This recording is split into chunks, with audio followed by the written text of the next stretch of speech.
سورہ اعراف میں اللہ نے سب سے پہلے انسان کی پیدائش کا واقعہ بیان کیا ہے کہ تم پیدا کیسے ہوئے. اس کو بھی آج کل جو یونیورسٹیوں میں پڑھے لکھے لوگ ہیں نا، یہ آدم علیہ السلام کی مٹی سے پیدائش، پھر اللہ نے حکم دیا فرشتوں کو کہ سجدہ کرو، ان تمام چیزوں کا انکار کرتے ہیں، کہتے ہیں یہ سائنس سے ثابت نہیں ہے. یہ دنیا کی سب سے بڑی بے وقوفی ہے کہ جو چیز سائنس کی فیلڈ نہیں ہے وہ بھی کس کے پہ ڈالی جائے؟ سائنس سے. ایک ایسے ہی آج مجھ سے کوئی پوچھ رہا تھا، مفتی صاحب یہ کورونا کی ویکسین کے بارے میں اسلام کیا کہتا ہے؟ میں نے کہا یہ ایسے ہی ہو گیا جیسے آپ سے کوئی پوچھے بخار میں پیناڈول کھانی چاہیے یا نہیں کھانی چاہیے، اسلام اس بارے میں کیا کہتا ہے؟ وہ بھائی اسلام کی فیلڈ بولو. ہاں یہ ہوگی کہ حرام اجزاء ہیں تو حرام ہے، حلال اجزاء ہیں تو پھر کھانی چاہیے کہ نہیں، یہ اسلام نہیں کہے گا. یہ کون کہے گا؟ یہ ڈاکٹر صاحب کہیں گے. اسلام بھی یہی کہتے ہیں کہ ڈاکٹر سے پوچھو. تو ویکسین یہ مفتیوں کی فیلڈ نہیں ہے.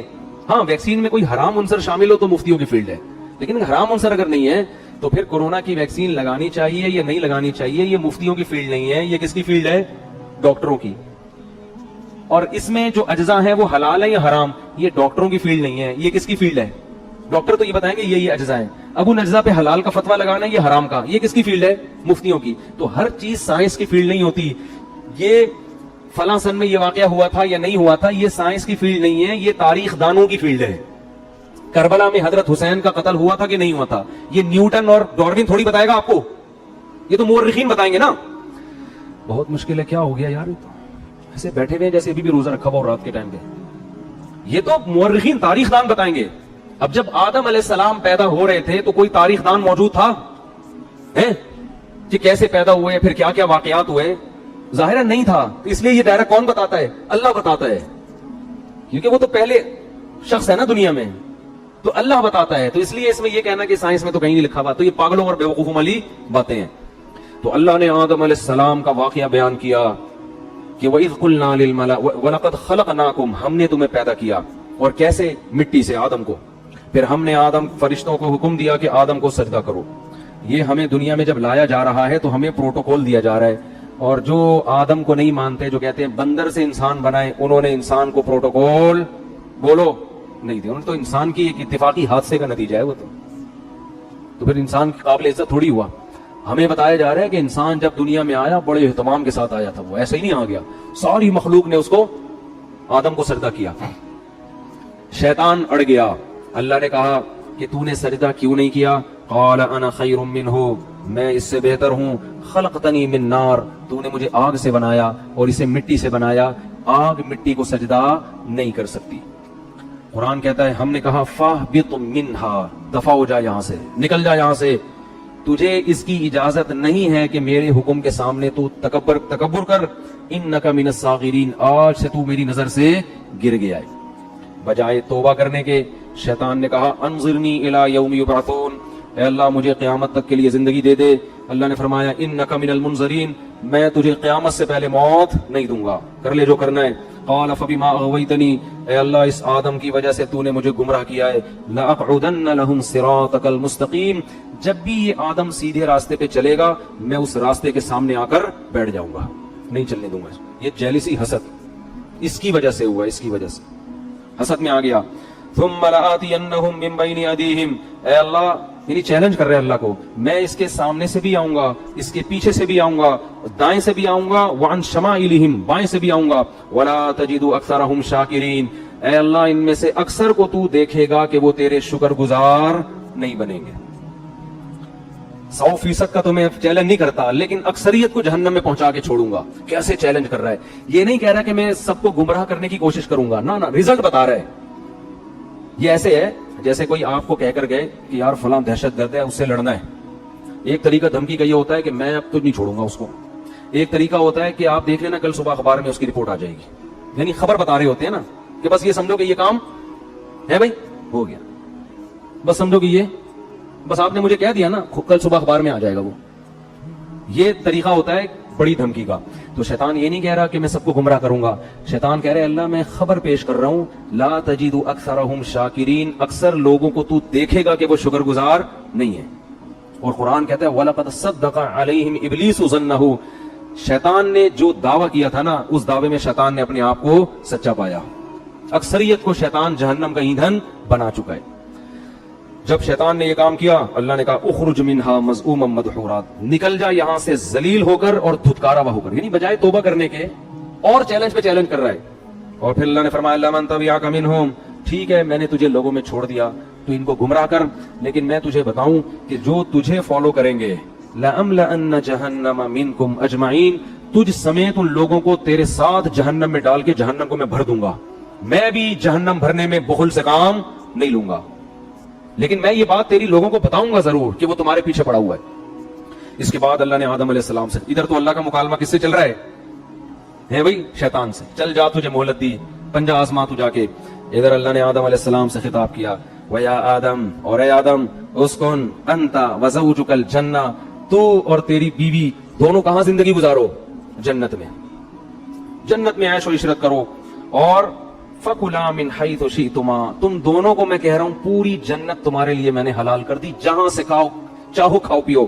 وَلَا تَقْرَبَا هَٰذِهِ الشَّجَرَةَ، یہ والا جو درخت ہے کھانا تو دور کی بات، اس کے قریب بھی مت جانا، اس کے قریب بھی مت جانا. فَتَكُونَا مِنَ الظَّالِمِينَ، دونوں ظالمین میں سے ہو جاؤ گے. فبس شیطان آ گیا. اس نے کیسا ہوشیار ہے، چلو پہلے آدمی کو چھوڑ دیتا کہ کل سے میں اپنا کام ابھی تھوڑا ریسٹ کر لوں، ابھی تو دھمکیاں ومکیاں چلی ہیں، ذرا ایک ہفتہ ریسٹ کرتا ہوں، تھوڑا آرام کرتا ہوں، اس کے بعد پھر جو ہے کوشش کریں گے. ویژنری لوگ جو ہے نا وہ ریسٹ نہیں، چاہے اچھا ویژن ہو چاہے برا ویژن، اس سے پتہ چلتا ہے. اور شیطان اس میں کامیاب بھی ہوا. قرآن کہہ رہے اکثریت کہاں جائے گی؟ جہنم میں. شیطان نے جو کہا تھا نا کر کے دکھایا، لیکن بیوقوف یہ نہیں دیکھ رہا کہ میں بھی تو جا رہا ہوں ٹھیک ہے نا، یہ بیوقوفی ہے اس کی. اس نے کہا کوئی بات نہیں، ہم بھی جائیں گے، ان کو بھی لے کے مریں گے. تو اسی وقت سے شیطان نے کام اپنا شروع کر دیا. یہ جنت میں کیوں چلے گئے؟ قرآن کہتا ہے فوسوس لہما الشیطان، دونوں کو جا کے دل میں وسوسے ڈالنا شروع کیے شیطان نے، دل میں وسوسے. لیبدیہما ما وقال ما نہاکما ربکما عن ہذہ الشجرہ، ان کے دل میں جا کے خیالات ڈالے کہ دیکھو پوری جنت میں ہر چیز کھانے کی اللہ نے اجازت دے دی ہے، یہی والے پہ پابندی لگائی ہے، اس کا مطلب اس میں کچھ ایسی خاص چیز ہے جو دوسروں میں نہیں ہے. یہ انسان کی نیچر ہے کہ جس چیز سے روکا جائے نا، آپ تجربہ کر کے دیکھ لیں. گھر میں نا ایک الماری رکھیں اور ہر جو دراز ہوتی ہے نا اس میں کسی میں لاک نہ لگائیں، ایک میں لاک لگا دیں، اس میں کچھ بھی نہیں ہے، اس میں مری ہوئی چھپکلیاں ڈال دیں آپ بے شک. بچوں کو بولیں کہ اس کو نہیں کھولنا، بچے کسی کو نہیں کھولیں گے سوائے اسی کو کھولنے کی ان کو ہوگا. وہ یہ شیطان وسوسے ڈالتا ہے، وہ نافرمانی کرواتا ہے. اب آدم علیہ الصلوۃ والسلام کے دل میں اور اما ہوا ان کی زوجہ، دونوں کے دل میں شیطان نے وسوسہ ڈالا اور کہنے لگا ما نہاکما ربکما عن ہذہ الشجرہ، دیکھو اس درخت میں کچھ تو ہے. اللہ چاہتا ہے کہ تمہیں جنت تو ملے لیکن وقتی، عارضی، موت تو ہے نا، وہ تو یہاں بھی مرو گے تم. تو لگتا ہے کہ اس درخت میں ایک چیز ہے کہ یہ درخت کھاتے ہی ہمیشہ زندگی، موت، یہ ایسی ویکسین لگ جائے گی یہ کورونا سے حفاظت کی ویکسین ہے. اور کورونا نہیں بلکہ یہ موت سے حفاظت کی کیا ہے؟ ویکسین ہے. یہ کھاتے ہی موت پروف ہو جاؤ گے. اور دوسری بات، فرشتے بن جاؤ گے جن کی ہزاروں سال عمریں ہوتی ہیں. یہ چکر ہے. قرآن کہتا ہے ایسے دل میں بار بار بار بار. اب پیغمبر جو ہے نا ان کے بارے میں پوری امت کا اجماع ہے، ان سے صریح نافرمانی نہیں ہوتی. البتہ یہ ضرور ہے کہ ان سے اجتہادی غلطی ہو جاتی ہے. تو علماء کہتے ہیں کہ آدم علیہ السلام کے دل میں خیال آیا اور اما ہوا کہ اللہ نے یہ والا درخت منع کیا ہے نا، تو یہی درخت وہاں بھی اگا ہوا ہے، وہاں بھی اگا ہوا ہے، تو وہاں سے کھا لیتے ہیں، کیونکہ اللہ نے تو حاضی ہی کہا تھا یہ والا. حالانکہ اللہ کی مراد یہ تھی کہ یہ کا مطلب پوری جنت میں کہیں بھی یہ والا درخت نہیں کھانا. تو آدم علیہ السلام نے تعویل کر لی، اما ہوا نے بھی، یہ والا کا ہے وہ والا تھوڑی کا ہے. اور شیطان وسوسے ڈال رہا ہے کہ کھا لو بھائی، کھا لو بھائی. جا کے قرآن کہتا ہے فلما ذاق الشجرہ، کھانا تو دور کی بات، ابھی زبان پہ پھل کو رکھا اور چکھا ہی تھا، فوراً اللہ کی طرف سے پہلا عذاب کیا آیا، وطفقا بدت لہما سوآتہما، اللہ نے دونوں سے جنت کا لباس چھین لیا، دونوں برہنہ ہو گئے. وطفقا یخصفان علیہما من ورق الجنہ، اور شرم کی وجہ سے جلدی جلدی جنت کے درختوں کے پتوں کو اپنے اوپر ڈالنے لگے. دیکھو دونوں میاں بیوی تھے اور میاں بیوی کا آپس میں کوئی پردہ نہیں ہوتا. اس کے باوجود اس سے پتہ چلتا ہے کہ حیا کا تقاضا ہے کہ نارملی عام حالات میں میاں بیوی لباس کے اندر رہیں، ایک دوسرے کے سامنے اپنے صدر کو ظاہر مت کریں. اس سے آپ اندازہ لگاؤ کہ جو ہماری لبرل خواتین جو کسی کی بیوی بھی نہیں ہے، غیر محرم مرد کے سامنے نارمل حالات میں نیم مرہرہ لباس پہن کے گھومتی ہیں، قرآن کی نظر میں وہ کس قدر بے حیا ہیں. یعنی بیوی کو بھی کہا جا رہا ہے کہ نارمل حالات میں جب میاں بیوی کا کوئی ریلیشن نہ ہو اس وقت تو نارمل پراپر ڈریس میں ہونا چاہیے. حالانکہ میاں بیوی کا کوئی پردہ نہیں ہے لیکن یہ حیا کا تقاضا ہے. اور وہ عورت جو کسی ایسے مرد کے سامنے اپنے جسم کو ظاہر کرتی ہے جو اس کا شوہر بھی نہیں ہے اور نارملی اس ڈریس میں گھومتی ہے, اسکرٹ پہن کے گھوم رہی ہیں, سلیو لیس کپڑے پہن کے گھوم رہی ہیں, اس کا مطلب یہ لوگ آدم علیہ السلام اور اما ہوا کی نیچر پر نہیں ہے, انہوں نے اپنی خاندانی پرمپرا کو چھوڑ دیا ہے. اصل تو ہمارا خاندان آدم اور ہوا والا ہے نا, یہ اپنے کلچر کو فالو نہیں کر رہے, یہ آدم اور ہوا کی نیچر پہ نہیں ہے, یہ فطرت پہ نہیں ہے یہ لوگ. تو فطرت اس کا تقاضا کرتی ہے کہ میاں بیوی بھی عام حالات میں, نارمل حالت میں وہ ایک دوسرے کے سامنے اپنے جسم کو ظاہر کرتے ہوئے شرم محسوس کرتے ہیں. تو اب القرآن کہتا ہے فَطَفِقَا يَخْصِفَانِ عَلَيْهِ وَنَادَاهُمَا رَبُّهُمَا, فوراً رب نے ان دونوں کو پکارا, أَلَمْ أَنْهَكُمَا عَنْ تِلْكُمَا الشَّجَرَةِ, کیا میں نے تم دونوں کو منع نہیں کیا تھا یہ درخت مت کھانا؟ وَأَقُلْ لَكُمَا إِنَّ الشَّيْطَانَ لَكُمَا عَدُوٌّ مُبِينٌ, کیا میں نے کہا نہیں تھا کہ شیطان تمہارا دشمن؟ اس سے پتہ چلتا ہے کہ اللہ تعالیٰ یہ واقعہ آدم علیہ السلام کو بھی سنا چکے تھے کہ دیکھ آدم, سب نے سجدہ کیا ہے, شیطان نے نہیں کیا, اور یہ تمہیں اور تمہاری بیوی کو گمراہ کرے گا. اب دیکھو ہوا کیا ہے, شیطان کو اللہ نے کہا تھا نا کہ سجدہ کیوں نہیں کیا, شیطان نے فوراً لاجک پیش کرنا شروع کر دی, میں بہتر اور یہ کیا ہے, یہ مجھ سے کمتر ہے. لیکن آدم علیہ السلام نے یہ کام نہیں کیا. آدم علیہ السلام نے یہ نہیں کہا کہ اللہ میں جنت میں آیا ہوں, تو نے یہ والا کہا تھا, میں نے وہ والا کھایا, یہ والا تھوڑی کھایا. جیسے بچے نہیں فوراً شروع کر دیتے ہیں, فوراً عذر پیش کرنا شروع کر دیتے ہیں, میں نے یہ والا تھوڑی, میں نے تو وہ والا کھایا ہے. اور دوسری بات یہ کہ ایک دفعہ کھا لیا نا, ابھی کھایا کہاں ہے, وہ تو چکھا ہی تھا, ٹھیک ہے نا, کھایا کہاں ہے, ابھی تو زبان پہ رکھا تھا, کھانے دیا کہاں تو نے. دوسری بات یہ کہ اللہ جب تو نے پوری جنت میرے لیے حلال کر دی تو ایک درخت پہ پابندی لگانے کا کوئی فلسفہ میری سمجھ میں آتا ہے نہیں. ٹھیک ہے آئندہ میں احتیاط کروں گا, نہیں کھاؤں گا, لیکن یہ مائنڈ میں آنے والی بات ہے نہیں آ رہی بات. آج یہی ہو رہا ہے نا, شریعت عورت کو حکم دے رہی ہے پردہ کرو. خواتین کہتی ہیں ایکچولی پردے کی معاشرے میں ضرورت کیا ہے, مرد کی آنکھوں میں حیا ہونی چاہیے. یہ ان لوگوں کا کام ہے جن کے دلوں میں خدا کا خوف نہیں ہے, جیسے کہ شیطان کے دل میں نہیں تھا. اللہ نے حکم دیا, نبی نے حکم دیا داڑھی بڑھاؤ, رکھ لو بھائی داڑھی, نہیں رکھتے توبہ استغفار کرو. نہیں, ایکچولی وہ تو اس دور کا کلچر تھا, ایکچولی وہ تو یوں تھا, ایکچولی وہ تو یوں. اسلام کو داڑھی میں تھوڑی پورا اسلام رکھا ہوا ہے. اصل تو انسان کا کردار اچھا ہونا چاہیے, اخلاق اچھے ہونے چاہیے, دل نہ دکھاؤ. اور بھائی داڑھی رکھنا فرض ہے. اللہ نے موسیٰ علیہ السلام کو کوہ طور پہ بلا کے حکم دیا تھا کہ یہودیوں سے کہیں داڑیاں رکھیں, داڑھی مت کٹائیں.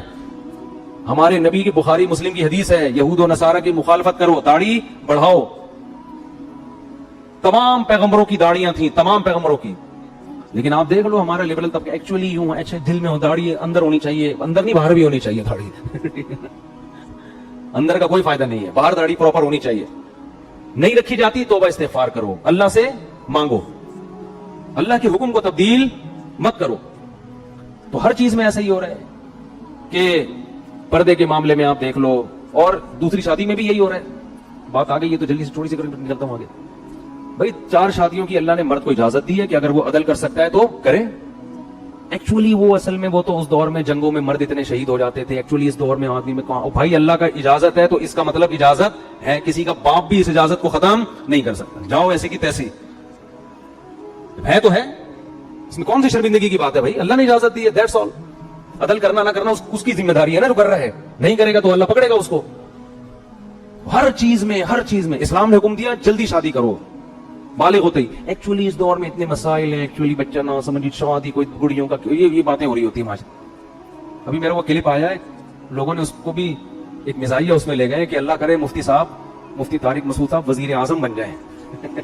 میں نے کہا نا میں وزیر اعظم بنا تو میں ڈنڈے سے مار کے شادیاں کراؤں گا. تو نیچے لوگوں نے کہا اللہ کرے جلدی سے میرے وزیر اعظم بننے کا انتظار مت کرو, ویسے ہی کر لو.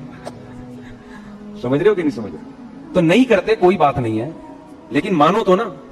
تو جو بھی اللہ کو, سود حرام ہے, خام خام اس پہ حلال کا لیبل مت لگاؤ سود پر. انشورنس جوا اور غرر ہے, یہ حرام ہے, چاہے انسانیت کو فائدہ ہی ہو رہا ہو. اللہ نے منع کر دیا بھائی, خمر میسر والمیسر والانصاب والازلام, یہ خرید و فروخت کا تجارت کا جائز طریقہ نہیں ہے. حج آپ کو زندگی میں ایک بار کرنا پڑے گا. حج کے پیسے کسی غریب کو کھلاؤ گے تو حج ادا نہیں ہوگا. قربانی سے ہوگی. لوگ کہتے ہیں قربانی کے پیسے سے کسی لڑکی کو جہیز دے دو, جہیز دینے سے جہیز کا ثواب مل جائے گا. قربانی جب حضرت اللہ نے ابراہیم علیہ السلام کو کہا تھا نا بچے کو ذبح کرو, تو ابراہیم علیہ السلام نے یہ نہیں کہا تھا کہ اللہ اس سے بہتر ہے کہ میں کسی بیوہ کی شادی کرا دوں یہ کیسا حکم دے رہے بچوں کو ذبح کرو. اے اللہ میں کسی غریب کو جہیز دلا دیتا ہوں. اے اللہ میں ایک ہسپتال کھول لیتا ہوں جس میں غریبوں کا فری علاج ہوگا. اگر ابراہیم علیہ السلام اللہ سے اس قسم کے اعتراضات کرتے نا تو خلیل اللہ نہ بنتے. یہ شیطان کا کام ہوتا ہے کہ میں کیوں کروں, یہ کچھ اور بول دے. اللہ اس وقت شیطان سے کہتے کہ چل تو سجدہ نہیں کر رہا, نہیں کر, تو 1 کروڑ رکعت کی نیت باندھ لے. شیطان فوراً باندھ لیتا, فوراً کیا کرتا, بولو, باندھ لیتا. اللہ اس سے کہتے ٹھیک ہے تو غریب جنات کو کھانا کھلا. وہ بھی جن تھا نا, تو غریب جنات کو کیا کھلا, کھانا. شیطان دبا کے کھلاتا کیونکہ وہ بڑا عبادت گزار تھا. اس نے کہا سب کچھ کرنے کے لیے تیار ہوں, لیکن یہ حکم میری کھوپڑی میں آتا نہیں ہے. یہ جمعہ 8 دن آدم میرے سامنے پیدا ہوا ہے, میں پرانا عبادت گزار, کب سے عبادت کر رہا ہوں, میں اس کو سجدہ کروں. یہ بات ساڑی عقلچ بولو نہیں. یعنی اللہ کو سمجھائے گا کہ تو نے, اب یہ دیکھو لوگ کہتے ہیں نا لڑکی کا آدھا حصہ کیوں ہے, لڑکے کا ڈبل کیوں ہے. اس کا مطلب آپ اللہ کو مشورے دے رہے ہو کہ اس نے بہن کا آدھا کیوں رکھا اور بھائی کا ڈبل کیوں رکھا. خواتین سے ہم کہتے ہیں مرد گھر کا سربراہ ہے, آپ کو اس کی اطاعت کرنی ہے. خواتین کہتی ہیں کیوں, فوراً کہتی ہیں کیوں, یہ اس میں کیا ہے, یہ اس کو میں سربراہ مانوں, میں اس کی اطاعت کروں, یہ مجھ سے پوچھ کے گھر سے باہر جاتا ہے جو میں اس سے پوچھ کے جاؤں. بھائی مرد کو اللہ نے پابند نہیں کیا ہے کہ وہ بیگم کو جہاں بھی جائے بتا کے جائے. عورت کو پابند کیا ہے کہ جب وہ گھر سے نکلے گی میاں کو بولو بتا کے جائے گی. ہاں مرد بھی اگر بتا کے جاتا ہے تو ایک اچھا میاں کہلائے گا. وہ مارکیٹ میں جو آج کل شارٹ ہے, اچھی بات ہے, اخلاق کا تقاضا ہے. جہاں جا رہے ہو بتا دو, کوئی غلط, کوئی بم پھاڑنے تھوڑی جا رہے ہو, کوئی چرس پی کے تھوڑی جا رہے ہو, دوستوں میں جا رہے ہو, بتا دو بیگم میں ذرا بیٹھا ہوا ہوں. اخلاق کا تقاضا. اور لیکن قانون کیا ہے کہ رخصتی عورت کی ہوتی ہے, آدمی کی نہیں ہوتی, وہ باؤنڈری ہے. لیکن آج کل سسٹم الٹ, آدمی کی ایسی کی تیسی ہو جاتی ہے, کم وقت 2 منٹ نہیں کہیں بیٹھ سکتا, لوکیشن پہ پتا چل رہا ہوتا ہے کہاں بیٹھا ہوا اس وقت. پوری میپ پہ لوکیشن ڈالی ہوئی ہوتی ہے, اپنے بندے کا ڈی این اے ڈالا ہوا ہوتا ہے اس میں. تو لوگ پھر ڈپریشن میں آتے ہیں, یار گھر سے باہر کہیں آزادی ختم ہو گئی. تو اس کو اللہ نے پابند کیا ہے. ہاں پابند کا یہ مطلب نہیں کہ جیل خانے میں ڈال دیا, اب اس کو کہیں جانے ہی نہ دیں آپ, لیکن شوہر کو اعتماد میں لینا ضروری ہے. اب خواتین کہتی کیوں, ہم تو مرد کے برابر ہیں. بھائی اللہ نے نہیں بنایا آپ کو. للرجال علیہن درجہ, اللہ کہتے ہیں میں نے مرد کو عورت پر ایک درجہ فضیلت دی ہے. تو عقل مند عورت کہے گی بھائی اللہ نے اس میرے میاں کو میرا سربراہ بنا دیا, اے اللہ میں تیرے حکم پہ راضی ہوں. اگرچہ مجھے کھوپڑی میں آتا نہیں ہے, لیکن میں اس کو سر کا تاج بناؤں گی, اس کی خدمت کروں گی, اس کو عزت دوں گی, اس کو احترام دوں گی. عقل مند عورت یہ کرے گی کس کو خوش کرنے کے لیے, اللہ کو, کہ بھائی یہ بھی مر جائے گا ایک دن تو مجھے اللہ اس پہ کیا دے گا, اجر, کہ تو نے اپنے شوہر کو راضی رکھا تھا. اور اللہ نے میاں کو پابند بنا دیا کہ سارا خرچہ کس کے ذمہ ہے, تمہارے ذمہ. اب میاں بیوی کو سمجھا رہا ہوتا ہے ایکچولی آج کل مہنگائی کا دور ہے, ایکچولی تم بھی جاب کرو, دیکھو گھر مل کے ایسے نہیں ہوتا, یہ ٹوپی ڈرامے ہیں بھائی. جب اللہ نے کہہ دیا بما انفقوا من اموالہم, مہنگائی ہو یا سستائی ہو, گھر کا سارا خرچہ کس کے ذمہ ہے, آدمی کے ذمہ, تو اب اللہ کو مشورے دینے کی ضرورت بولو نا یار نہیں ہے. تو ہم سب ہیں شیطان ہی, ٹھیک ہے نا, جس طرح سے اسٹائل ہے نا ہمارا, بدنام شیطان کو کیا ہوا ہے, کام سارے ہمارے بھی وہی ہیں. تو شیطان نے کہا تھا نہیں میری کھوپڑی میں نہیں آ رہا, آدم کو اللہ نے کہا میں نے منع کیا تھا مت کھانا, تو آدم علیہ السلام نے یہ نہیں کہا. ایکچولی اللہ مجھے اصل میں کنفیوژن ہو رہی تھی تھوڑی, یہ والا یا وہ والا, تو اصل میں وہ نا نا نا نا نا نا. جیسے ہی اللہ نے کہا میں نے منع کیا تھا, آدم نے کہا ربنا ظلمنا انفسنا. دونوں مل کے دعا مانگنے لگے میاں بیوی, اے ہمارے رب ہم نے اپنی جان پہ ظلم کیا, کوئی عذر نہیں, غلطی ہو گئی. وَإِن لَّمْ تَغْفِرْ لَنَا, اب بھکاری بن کے مانگ رہے ہیں, اللہ اب تیرے رحم و کرم پہ ہیں ہم, تو چاہے تو شیطان کی طرح ہمیں بھی دھتکار سکتا ہے ہمیشہ کے لیے, لیکن ہم تباہ ہو جائیں گے. ہم کیا ہو جائیں گے, برباد. ہم پہ طرز کھا اور ہمارے اس جرم کو معاف کر دے. اللہ کو یہ کلمات اتنے پسند آئے, قرآن کہتا ہے ثم اجتباہ ربہ فتاب علیہ وہدا. 3 احسان کی اللہ نے آدم پر. ایک اجتباہ, آدم کو کی دوبارہ ویسے ہی سلیکشن ہو گئی جیسے پہلے, جیسے کسی عہدے سے برطرف کر دیا جاتا ہے نا, ایسا جو صاحب کو نکال دیا فوراً وہ عہدہ کیا ہو گیا, بحال. تو اللہ کی نظر میں آدم کا جو مقام تھا نا اس غلطی سے پہلے, اللہ کہتے ہیں اجتباہ, وہ مقام میں نے آدم کو دوبارہ دے دیا. ثم اجتباہ ربہ فتاب علیہ. نمبر 2, گناہ بھی معاف کر دیا. صرف دنیاوی لحاظ سے جو عہدہ ملا تھا وہ واپس نہیں ملا, بلکہ جو غلطی تھی وہ بھی معاف. اور پھر ایک اور احسان یہ کیا, واہدا, آئندہ کے لیے ان کو یہ توفیق دی کہ سیدھے راستے پہ چلیں اور ایسی غلطی نہ کریں.